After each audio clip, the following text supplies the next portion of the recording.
Hey guys, and welcome back to another YouTube video. In this video I'll be going through the Kilda versus Richmond game, going through how Marshall dominated, the Ruckman dominated again. Taranto got a ton, which helped out. Sinclair went huge, but then my two midfielders from St Kilda in Steele and Crouch just did diddly squat.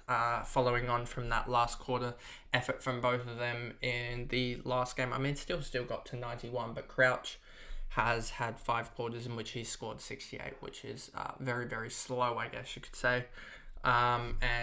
He's ended up only in the last 2 weeks, I think, averaging around 95 or so, even with a 126 and 3 quarters effort. So yeah, he's a little bit slow, but they came up against a Richmond side. They dominated in every form of fantasy, just Crouch just didn't get involved. And yeah, it's really these injuries and stuff like that are delaying my move on from Windhager, which sort of sucks. But I guess that's part of AFL fantasy. If you plan too far ahead, something else is going to prop up, etc. So before we get into the video, remember to like and subscribe, turn the notification bell on so you know when I actually upload, and let's get into the video. So as you can see here, Marshall 131, 56 in the first, 36, so it was on 92 at halftime, and then only 39 in the second half. Really derailed a chance at a 160 or so score, but you're always going to take a 131 again from Marshall. And I believe, did he get up to the million? Yes, he is on the million now. Seb Ross 122 just did really well. He was on 111 at 3/4 time. Sinclair 121, 67 in the first half, and then a good 54 seconds. So he's returned back to form. So he's obviously was one of the picks to get down back if you didn't have him and obviously had Dacos, then he was still another good pick. Gresham 106, Wangadin Malira following up his form with a 103. He did pretty well, and he's really proven, I guess, people wrong, because everyone kept on saying, when's he going to drop off? When's he going to drop off? It's going to be this week. It's going to be this, etc. And he may have dropped off for 1 or 2 weeks here and there, but it hasn't been a sustained, drop off back to like an 80s or 70 type guy. He's always going to return with that 100 type game and then go on a run. So I wouldn't be surprised if he finishes off the season with 2 tons, even though he's playing Geelong and Brisbane. Stocker 95, Steele 91, but he had 38 in the last. Again, such similarities to, was it Dawson and Merritt this week, I want to say. Both of them, I believe both of them went 37, 38 in the last quarter to get around that 90-ish score. 3 guys doing the exact same thing and underscoring for a week is not good. But again, Steele just becoming further an option next year, 98 now for him. As you can probably just see my trades at the moment, which are not final. So he's becoming further an option, especially if he's going to be priced around that 860k, 870k, which he is at the moment. I believe he's going to be priced probably 870k actually at the moment on the dot, right around there. So hopefully he can have a couple of good games and get around that 120 finish so that it can help, or it's almost like a thing, do you want him to underscore so you have more value next year?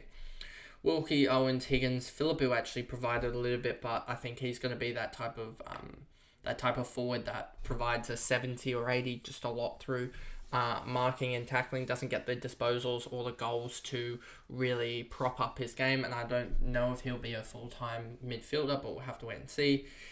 King 72, Woods, Cordy, Battle, and then Crouch 68, a 1-point first quarter. So yeah, he had 1 point in 2 quarters as a midfielder.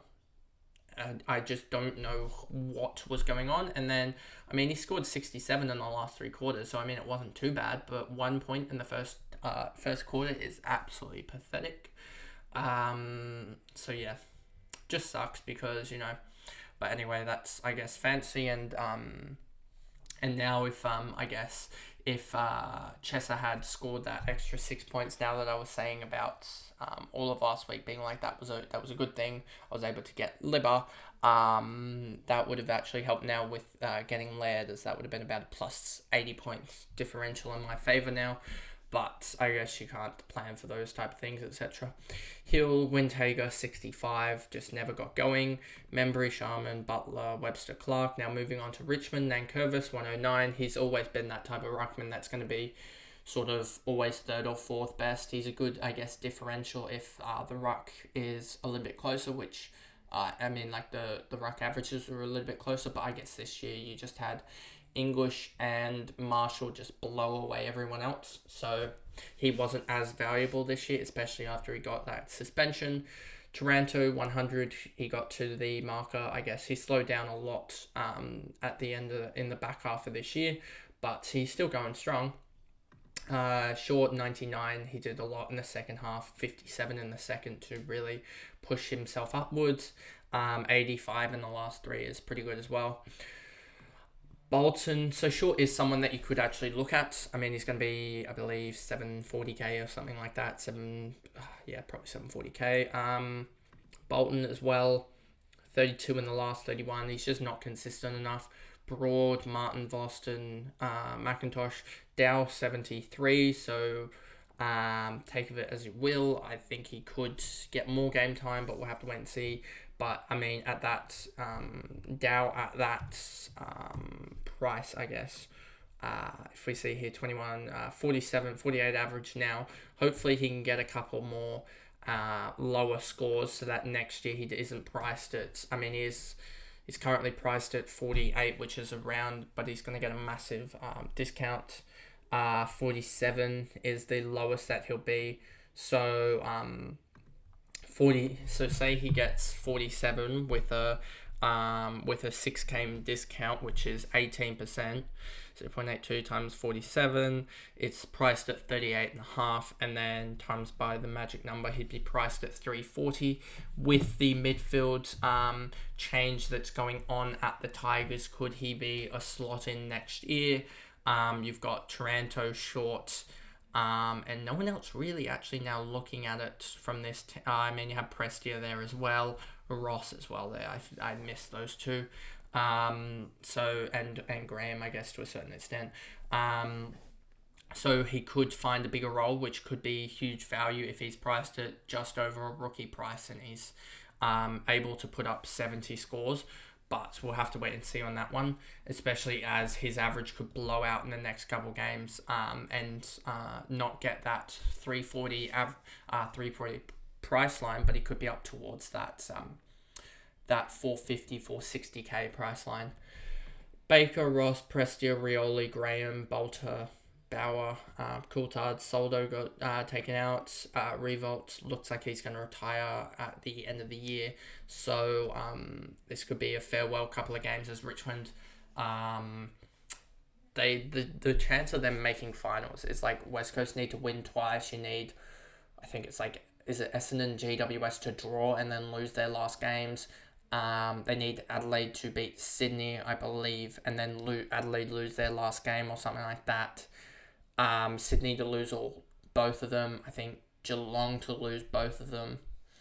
And something else. It's a crazy scenario, basically, to get Richmond in, which is just not going to happen. West Coast not going to win both of their games, full stop. You're not going to see, I think it was 3 draws needed to happen or something like that, and we've had 2 all year, so the likelihood of that happening on its own is very slim. The likelihood of, I guess, I think Geelong losing both games is very slim as well in itself, so you have that. So yeah, just very unlikely that they make it this year, and Revolt's going to probably retire in the last game. I don't know where they're playing. Where are they playing? They are playing at Adelaide Oval in the last round. So I wouldn't be even surprised if he decides to play his last game at the MCG against North Melbourne. That it wouldn't surprise me if he decides to play his last game this weekend. But anyway, that is the video, and I guess I will see you guys in the last game review, which is the Port versus GWS game, in which Port gave the Swans another helping hand in towards getting them into the 8. And yeah, so I'll see you guys then. Bye, guys.